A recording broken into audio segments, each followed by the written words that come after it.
তো সেই বড় চাচার দায়িত্ব হলো গিয়ে আমাদেরকে মানুষ করা। তো আমি এবং আমার এক চাচাতো ভাই, এই দুইজনকে স্কুলে পাঠানো হলো, বই টই দিল। তা আমি তো আর বুঝতে পারি না যে স্কুল কী জিনিস, এটা সুখের জায়গা নাকি এটা দুঃখের জায়গা।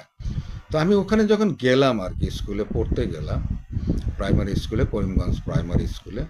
তো যাওয়ার পর প্রথম দিনে যেটা দেখলাম, যে অন্য একটা ছেলেকে, আমাকে না, অন্য একটা ছেলেকে ওই শিক্ষক, উনি ওই যে বেঞ্চের টুকরা থাকে না, ওই যে কাঠের টুকরা, কোনো বেঞ্চ হয়তো ভেঙে গেছে, সেটা একটা কাঠের টুকরা, ওইটা দিয়া ওই বাচ্চাকে মারছে।